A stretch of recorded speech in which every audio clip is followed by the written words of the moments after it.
నా గ్రంథాన్ని తీసుకొని ఆ ముద్రను విప్పేదానికి నేనే తండ్రిని సమీపించి ఆయన చేతిలో ఉన్నటువంటి ఆ గ్రంథాన్ని మరి తీసుకొని ఆ ముద్దలు విప్పదీసేవాడు అప్పుడు కూడా లేడు. అందుకు ఆయన చింతకాయలుగా ఆయన విలపిస్తూ ఉన్నప్పుడు ఒకడు వచ్చాడు. ఎందుకు నువ్వు ఏడుస్తావు, ఎందుకు నువ్వు బాధపడతావు, చింతిస్తావు? ఇదిగో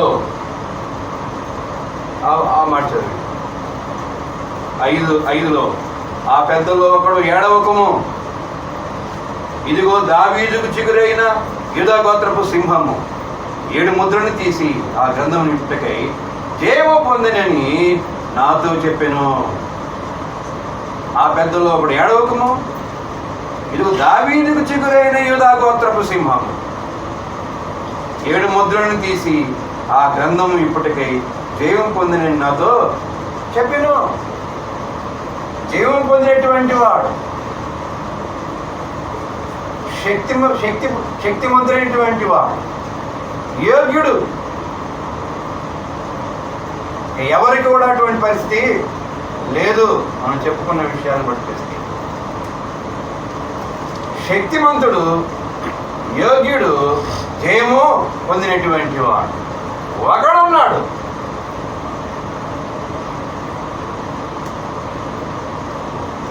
అదే ఆ గొర్రె పిల్ల, యూదా గోత్రపు సింహము.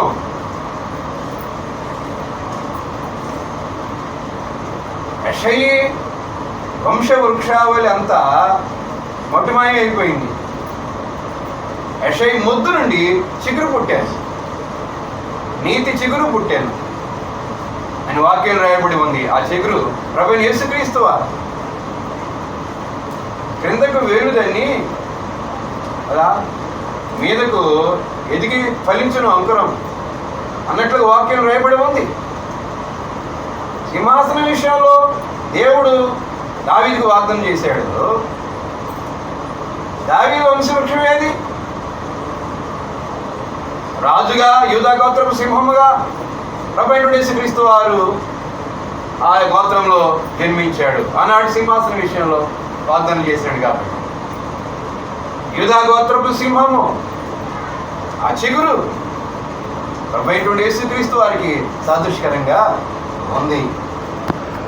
జయము పొందినటువంటి వాడు నా గ్రంథాన్ని తీసుకొని ఆ ముద్రను విప్పేదానికి నేనే తండ్రిని సమీపించి ఆయన చేతిలో ఉన్నటువంటి ఆ గ్రంథాన్ని మరి తీసుకొని ఆ ముద్దలు విప్పదీసేవాడు అప్పుడు కూడా లేడు. అందుకు ఆయన చింతకాయలుగా ఆయన విలపిస్తూ ఉన్నప్పుడు ఒకడు వచ్చాడు. ఎందుకు నువ్వు ఏడుస్తావు, ఎందుకు నువ్వు బాధపడతావు, చింతిస్తావు? ఇదిగో ఆ మాట చదివి 5:5 ఆ పెద్దలో ఒకడు ఏడవకము, ఇదిగో దావీదుకు చిగురైన యూదా గోత్రపు సింహము 7 ముద్రను తీసి ఆ గ్రంథం నింపుటకై జయము పొందినని నాతో చెప్పెను. ఆ పెద్దలో ఒకడు ఏడవకము, ఇదిగో దావీదుకు చిగురైన యూదా గోత్రపు సింహము 7 ముద్రలను తీసి ఆ గ్రంథం ఇప్పటికై జయం పొందినని నాతో చెప్పెను. జీవం పొందినటువంటి వాడు, శక్తిమంతుడైనటువంటి వాడు, యోగ్యుడు. ఎవరికి కూడా అటువంటి పరిస్థితి లేదు. మనం చెప్పుకున్న విషయాన్ని బట్టి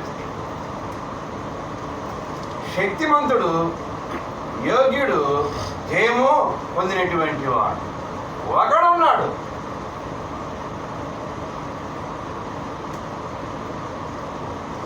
అదే ఆ గొర్రె పిల్ల, యూదా గోత్రపు సింహము.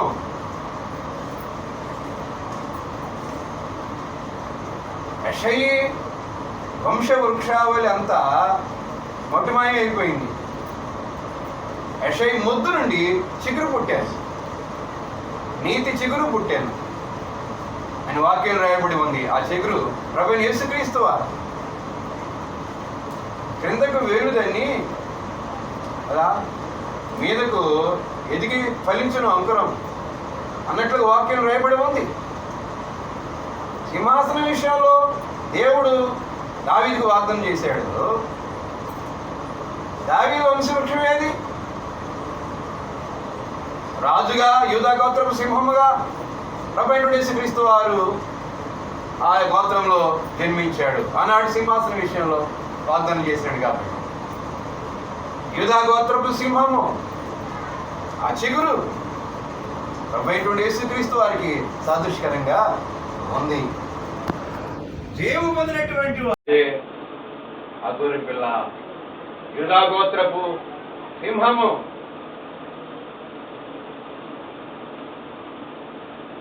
యెషయి వంశవృక్షావళి అంతా మొట్టమాయం అయిపోయింది.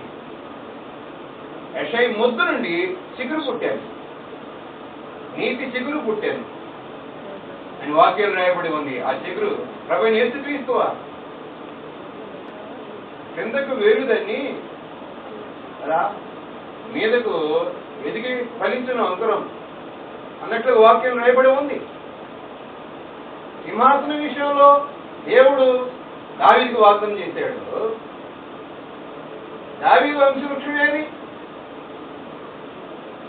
రాజుగా యూదా గోత్రం సింహముగా ప్రభువైన యేసుక్రీస్తు వారు ఆ గోత్రంలో జన్మించాడు. ఆనాడు సింహాసనం విషయంలో వాగ్దానం చేశాడు కాబట్టి యూదా గోత్రపు సింహము ఆ చిగురు ప్రభువైన యేసుక్రీస్తు వారికి సాదృశ్యకరంగా ఉంది.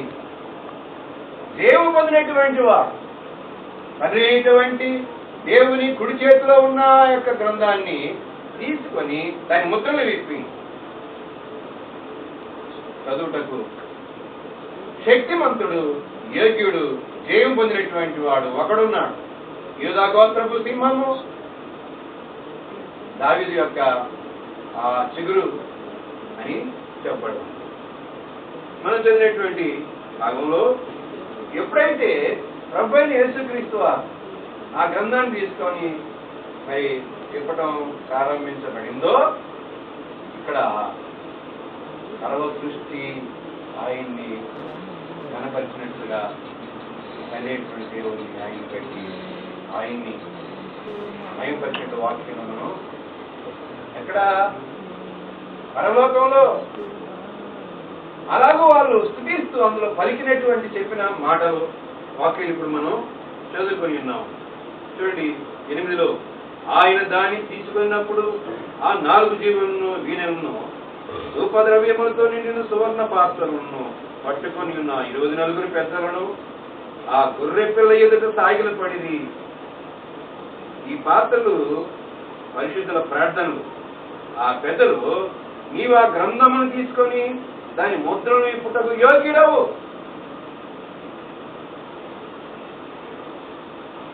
నీవు ఆ గ్రంథమును తీసుకొని దాని ముద్రను ఇప్పుటకు యోగ్యుడవు.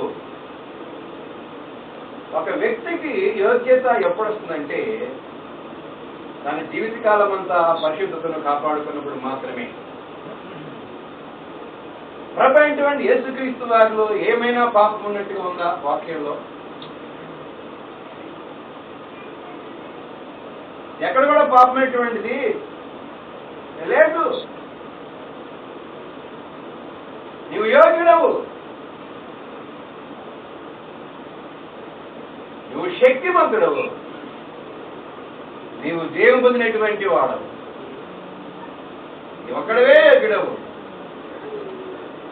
చూడండి ప్రకటన గ్రంథంలో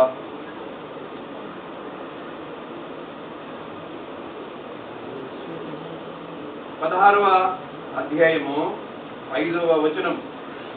అప్పుడు వర్తమాన భూతకాలములో ఉండు పవిత్రుడా పరిశుద్ధుల రక్తమును ప్రవక్త రక్తమును వారు కాచినందుకు తీర్పు తీర్చి వారికి అదే విధంగా రక్తము ద్రాగనిచ్చిది.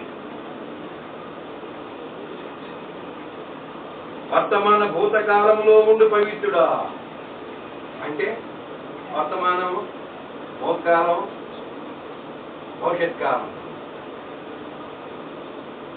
ఉండు పవిత్రుడా.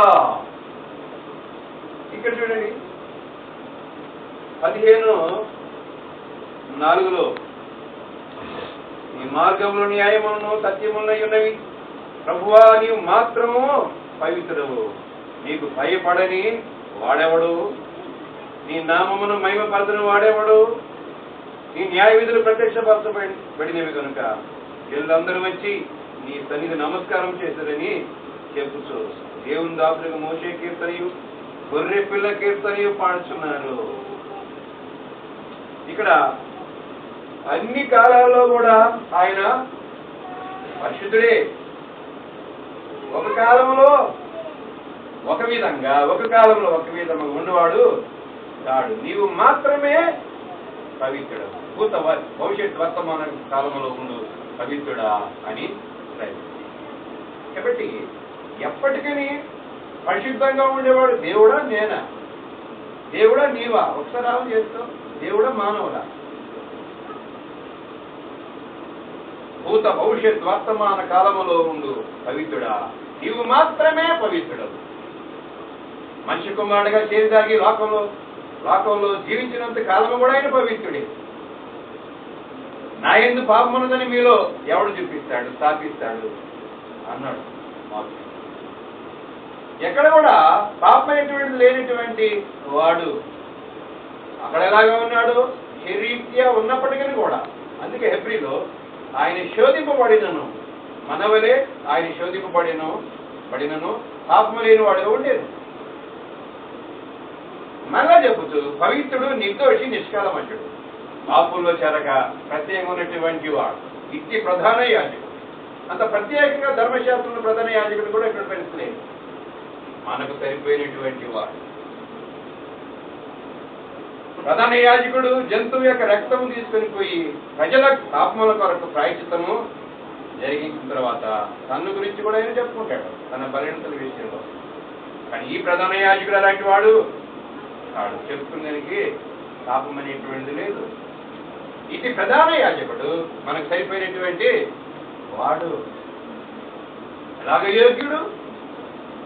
పరిశుద్ధతను బట్టి జీవితానికి యోగ్యత వస్తుంది. శక్తిమంతుడు, జయము పొందినటువంటి వాడు. ఎక్కడ కూడా ఆయన రాజీ పడిన పరిస్థితి లేదు. ఇవన్నీ కూడా నేను ఒక క్షణంలో నీకు ఇస్తాను. నువ్వు చేయాల్సింది ఒకటి, నాకు నమస్కారము. సృష్టికర్త అయినటువంటి దేవుడు అపవాదికి నమస్కారం చేయాలని కదా, ఇవన్నీ నేను నీకు ఇస్తానని.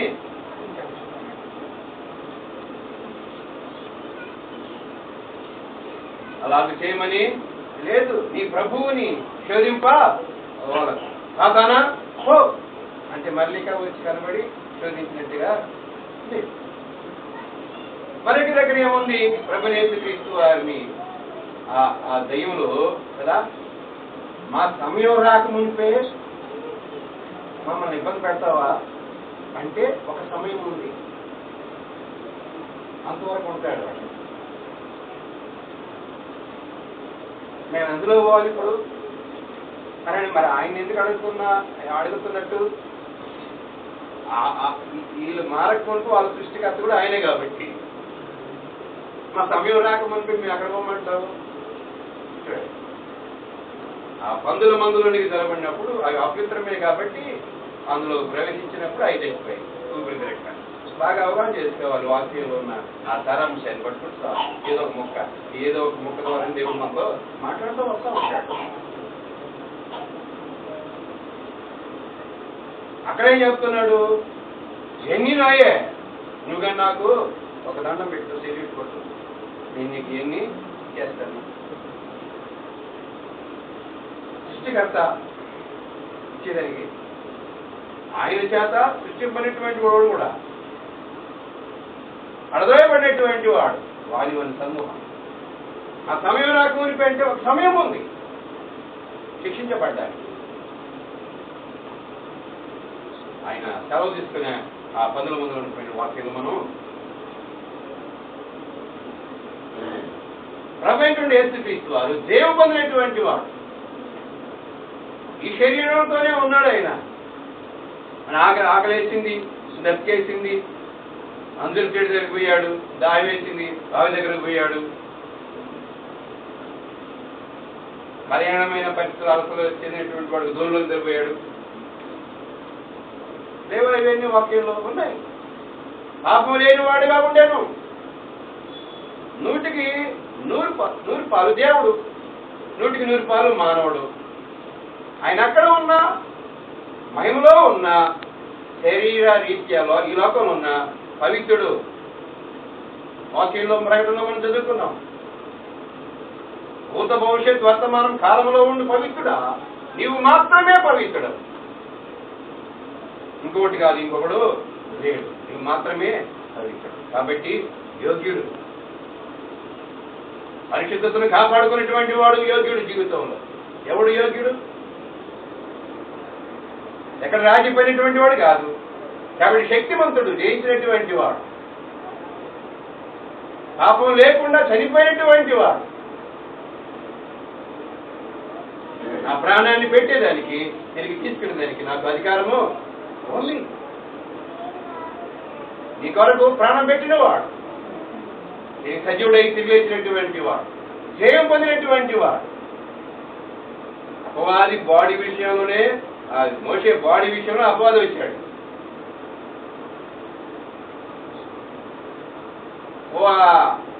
ఆయన అక్కడ ఐగుప్తు దేశంలో ఒకవేళ కూలి చేశాడు కదా అని ఏమన్నా తిరస్కారం జరిగిందా? నువ్వు ఇప్పుడే పూర్వదానం మహిమలో మరి తీసుకుపోయేదానికి మీరు వచ్చారా అని ఏమైనా జరిగిందా? అది ఎట్లా న్యాయమయ్యా దేవుని చట్టంలో అని దానికి వాళ్ళు వేసుకున్నాడు. ఏమో తెలీదు. ప్రభువు నిన్ను గద్దిస్తాడు.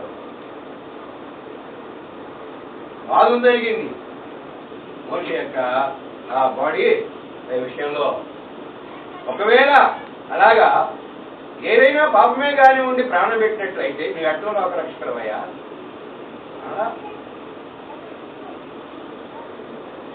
అదిగో ఫలాని విషయంలో అని చెప్పడా?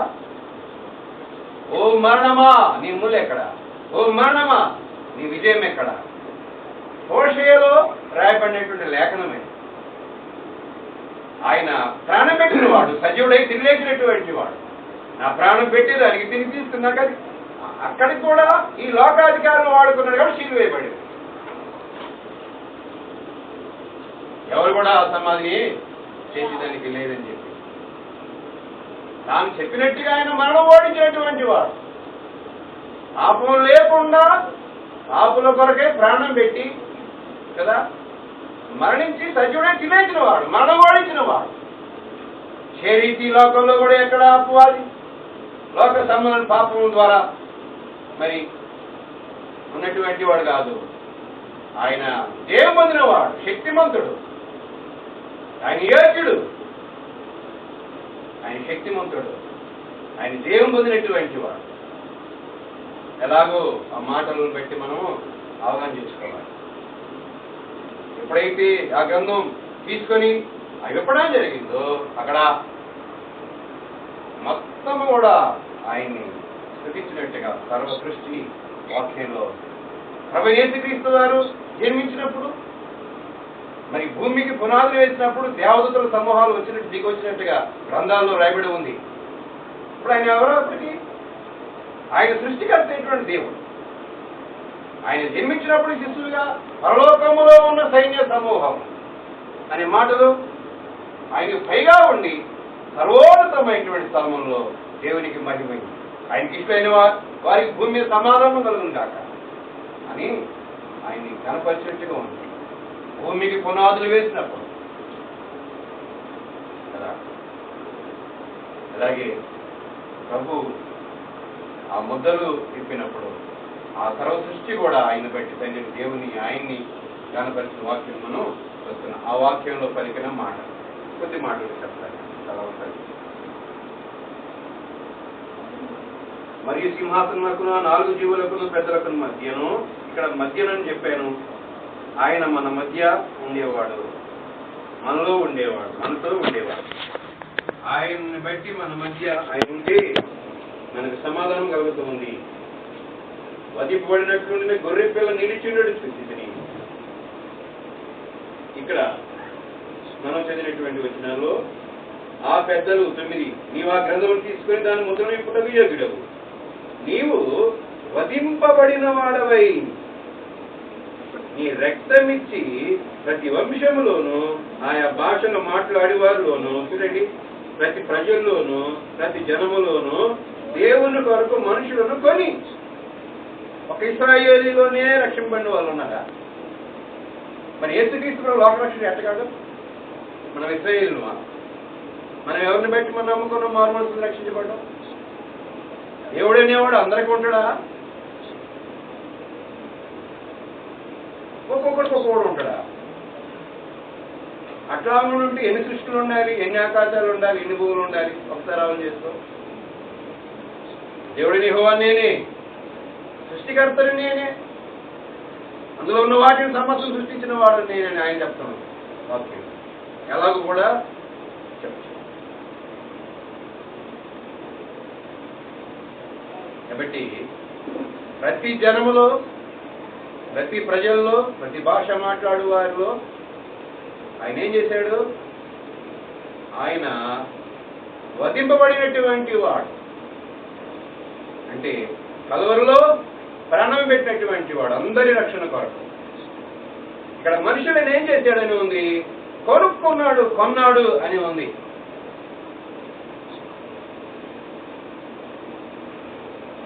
ఇప్పుడు మనం ఒక అప్పు చేసాము. అప్పు చేసినప్పుడు ఇంట్రెస్ట్ తీసుకున్నాము, అది మనం కట్టలేకుండా అయిపోయింది. అప్పుడు మనం ఏం చేస్తాం? మనకున్నవన్నీ కూడా అమ్మేస్తాము, అయినా చాలేదు. అప్పుడు నువ్వేం చేస్తావు? బ్రతుకుంటే జీవితకాలం అంతా కూడా ఆయనకి ఇవన్నీ పొంగ కూడా తాకట్టు చేయాల్సిన పరిస్థితి వస్తారు. అవునా? కట్టలేకపోతే ఏం చేస్తాం? ఉన్నయన్ని కూడా అమ్ముకున్నాము, అది కూడా చాలేదు. తర్వాత ఏం చేస్తాం? మళ్ళీ నప్పు ఏం చేయాలా? లేకపోతే ఆయనకి ఎలా కదా బాకీ చేసేలా ఉన్నాయి కదా. అవును, అలాగే మానవుడు చేసిన పాపమును బట్టి కదా మనము ఆ అప్పు తీర్చలేము. ఎట్లా చేస్తావు నువ్వు అప్పు? నువ్వు ఎట్లా పవిత్ర అవుతావు? నువ్వు ఎట్లా చేస్తావు అప్పు? అప్పు తీరకపోతే నీకేముందంటే మరణం ఉంది. అప్పు తీరకపోతే నీకేముందంటే నిత్యనాశనం ఉంది. అలాంటి అప్పు మన జీవితంలో మనం కలిగి, అందుకే ఘోరం అనే మాట చెప్పబడుతుంది వాక్యంలో. ఘోర పాపాత్ములమని. నువ్వు ఏం చేసినా కూడా అది తీరదు. ఒకవేళ నువ్వు అప్పు చెల్లించి చనిపోయావా అంటే నీ పాపంలోనే చనిపోతావు, కానీ అలాగే చనిపోవడంతో నీకు నిత్యనాశనమే ఉంది. నీ జీవితంలో నువ్వేం చేసినా కూడా ఆ అప్పు రుణము తీర్చబడదు. ఇంకా పాపంలోనే ఉంటావు, నువ్వు ఇంకా దాస్యంలోనే ఉంటావు. ఏ విధంగా కూడా అది తీర్చబడే అవకాశం లేనే లేదు. అలాంటి పరిస్థితి మనం కలిగి ఉన్నటువంటి వారము ఇలా. అందుకే ఏం చేశాడు? కొన్నాడు అని వాక్యంలో మనం చూస్తున్నాం. ఆయన మనల్ని కొన్నాడు. ఆయన మన కొరకు వెల చెల్లించినటువంటి వాడు. వాక్యంలో మాటలు ఉన్నాయి. కొరింథీయులకు రాసిన పత్రిక 6వ అధ్యాయం 19-20 వచనం, పేజీ నెంబర్ 149. మీ దేహము దేవుని వలన మీకు అనుగ్రహింపబడి మీలోనున్న పరిశుద్ధాత్మక ఆలయమై ఉన్నదని మీరు ఎదురా? మీ దేహము దేవుని వలన మీకు అనుగ్రహింపబడింది, మీలోనున్న పరిశుద్ధాత్మకు ఆలయమై ఉన్నదని మీరు ఎదురా? మీరు మీ సొత్తు కాదు. 20లో విలువ పెట్టి కొనబడిన వారు కనుక మీ దేహముతో దేవుని మహిమపరచుడి. విలువ పెట్టి కొనబడినటువంటి వారు. మొదటి పేతురుకు రాసినటువంటి పత్రిక 1వ అధ్యాయము 18, 19.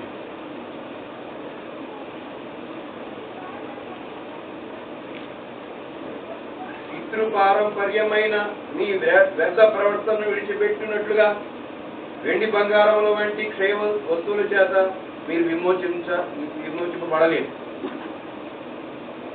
అమూల్యమైన రక్తము చేత అనగా నిర్దోషమును నిష్కలంకమునకు గొర్రెపిల్ల వంటి క్రీస్తు రక్తము చేత విమోచింపబడితేనని మీరు ఎరుగుదురు కదా. అక్కడేమన్నాడు? విలువ పెట్టి కొనబడిన వారు. ఏంటి ఆ విలువ? ఇక్కడ చెప్పాడు. క్షయ వస్తువుల చేత మీరు విమోచింపబడలేదు, క్షయమైపోయే ఆ వస్తువుల చేత. అంటే యేసు ప్రభు యొక్క రక్తం అప్పుడు క్షయమైందా, క్షయంగా ఆలోచన చేస్తున్నాం. క్షయ వస్తువుల చేత మీరు విమోచించబడలేదు. మనుషుల్ని సేవ చేయించుకుందని కొనుక్కుంటారు. అదినాల్లో ఏదైనా నష్టం కలిగిస్తే కోపం వచ్చేప్పుడు చంపేస్తారు. అధికారం ఉంటుంది యజమాని బానిసలుగా. కాబట్టి మనం అమ్మబడినటువంటి వారము, మనల్ని కొన్నటువంటి వాడు. క్షయమయ్యే వెండి బంగారం చేత ఆయన మనల్ని కొన్నాడని లేదు, విమోచించాడని. నిర్దోషమును నిష్కలంకమునైనటువంటి అమూల్యమైన రక్తము చేత అనగా నిర్దోషమును నిష్కలంకమున గొర్రెపిల్ల క్రీస్తు రక్తము చేత విమోచింపబడితేని మీరు ఎరుగుదురు కదా. అంటే జీవము కలిగినటువంటి ఆ రక్తం ద్వారా నాశనం అనేటువంటిది ఇక లేదు. మనల్ని ఆయన ఏం చేశాడు? విమోచించాడు. తన ప్రాణాన్ని పెట్టాడు, విలువను పెట్టాడు, మనల్ని రక్షించాడు, మనల్ని పవిత్ర పరిచాడు, మనకు జీవమునిచ్చాడు. పాపమునకు మనం అమ్మనటువంటి వారము, మనము కట్టలేనంత అప్పు చేసినటువంటి వారము యూనిట్లుండగా ఆయన తన ప్రాణం పెట్టాడు, వెల కట్టాడు, చెల్లించాడు. తన యొక్క రక్తము ద్వారా ఆయన నిన్ను కొనుక్కున్నాడు. వెండి బంగారం ఆ దైవం చేత ఆయన నిన్ను కొనలేదు, జీవము కలిగిన రక్తము చేత. నాచినటువంటిది లేక లేదు.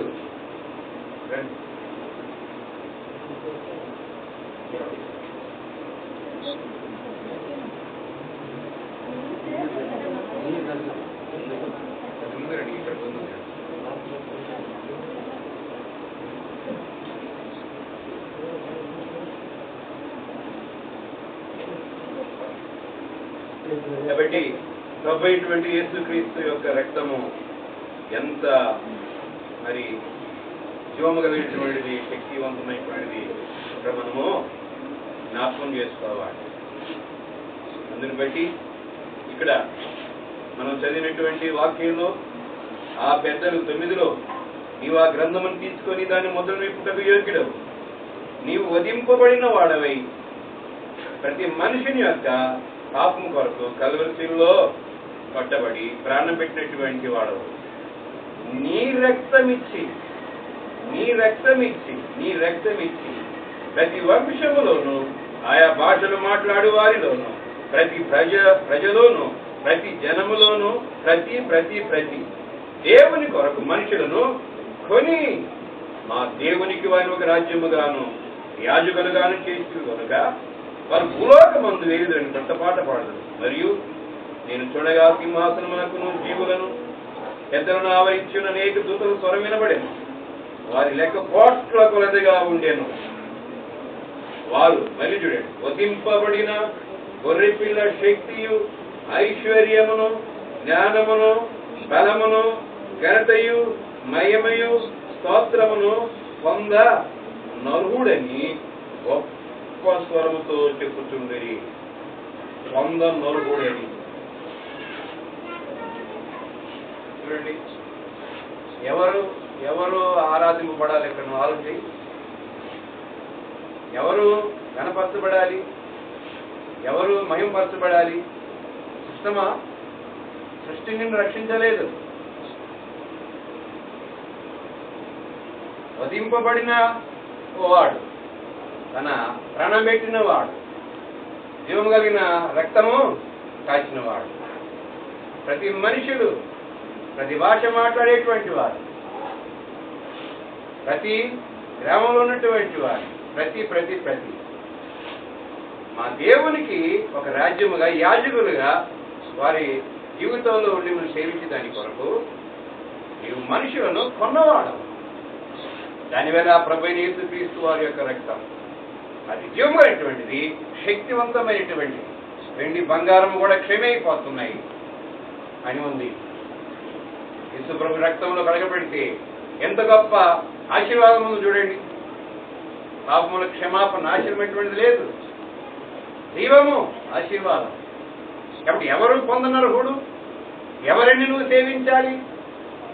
ఈ లోకంలో ఉన్నటువంటి రప్పలను, చెట్లను, పుట్టలు, పురుగున నీవే పొందనర్హుడు. కారణం చెప్పబడి ఉంది, ఆయన వధింపబడినటువంటి వాడు కదా.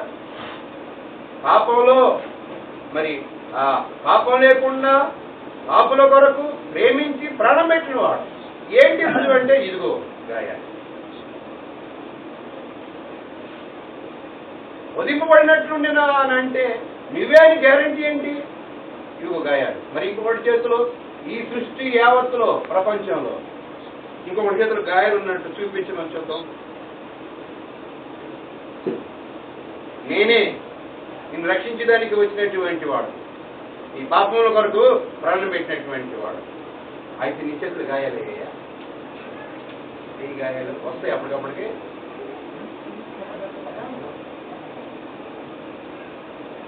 సాధారణకు వస్తాయా గాయాలు చూపించడానికి? మనుషుల్లో కానీ ఇక్కడ ఏ లోక సంబంధం ఎవరిని చూపించగల? ఆ కోట్ల కొలది దూతలు, 8 పెద్దలు, జీవులు అక్కడ ఉన్నారు. వాక్యం నీవే నన్ను రక్షించడానికి వచ్చిన నిదర్శనం. ఇంకా నేను ప్రేమించిన వారి ఇంట ఉండగా నాకు కలిగినటువంటి ఎవరైనా శిలువ మరణం పొందినటువంటి చరిత్రలు చెప్పబడి ఉన్నాడా? మరి ఇప్పుడు రక్షించడానికి వచ్చింది ఎవరు అనుకుంటావు నువ్వు? నిన్ను ఈ పాపం నుంచి విడిపించినటువంటి వాడు ఎవరు? నీకు నిత్య జీవం ఇచ్చినటువంటి వారు ఎవరు? ఏవరు సంబంధంగా నిన్ను ఆశ్రయించినటువంటి వారు ఎవరు? నీ జీవితంలో ఎవరు నువ్వు ఆరాధిస్తున్నావు? నీవే పొందనర్హుడవు, పొందనర్హుడవు. ఘనత, శక్తి, మహిమ, ప్రభావములు పొందనర్హుడవు. నీవు నన్ను కొన్నావయ్యా, నా కొరకు ప్రాణం పెట్టావయ్యా, రక్షించావు. ఇదిగో ఏంటి అంటే ఇవి గాయాలు. వాక్యంలో మనము ఎందుకు మనం ఆయన ఆరాధించాలి? సర్వ సృష్టి కూడా ఆయన్ని బట్టి దేవుని కనపరిచినట్లుగా ఆ గొర్రె పిల్ల ప్రభువైన యేసుక్రీస్తు వారిని సాక్షాత్ మనకు కనబడుతూ ప్రకటన గ్రంథంలో సృష్టి యావత్తు కూడా పరలోకము, మరి అక్కడ ఉన్నటువంటి ఆ 20 పెద్దలు, జీవులు, సైన్య సమూహం, కోటగల దూతలు, భూలోకము, మరి పాత కింద లోకము, అలాగే ఈ సిస్టము, సముద్రము, అందులో ఉన్నవన్నీ సర్వము కూడా ఆ గొర్రె పిల్ల నిమిత్తమై అక్కడ ఆరాధించినట్టు పరలోకము వాక్యమును. కాబట్టి నీ జీవితంలో ఆయన ఎందుకు ఆరాధించాలి, ఆయన్ని ఎందుకు ఆరాధించాలి అనేది ఇక్కడ వాక్యంలో ఆయనను ప్రేమించిన వాడు, పాపలుంటుండగా రక్షించడానికి లోకానికి వచ్చిన వాడు, సర్వాన్ని కూడా అర్పణగా అర్పించినటువంటి నీవే కాదు, ఈ సృష్టి యావత్తు కూడా అందులో సమస్తం ఆయన్ని జ్ఞానపరుచిన వాక్యం మనము. ఏది న్యాయం? ఎవరు స్తుతులు, ఎవరు ఘనత, మహిమ పొంద అర్హుడు? పాపంలో ఉన్నటువంటి వారా, ఈ సృష్టిలో ఉన్నవే, అవేవి నిన్ను రక్షించినవి కావే, జీవమిచ్చినవి కావే, నిన్ను మనిషిగా నిలబెట్టినవి కావే. నీవే పొందనాడు కూడా. ఆరాధనకు స్థుతులకు పాత్రలు ఏడు నీవే. అలాగిన వాక్యం సంగతులు అది అవగాహన చేస్తున్న దేవునికి ఉన్న జీవితం దేవుని కనపరుస్తుంది. ఇంకా మనం ఆయన ఎరగిన వారంగా నమ్మని వారంగా ఉన్నట్లయితే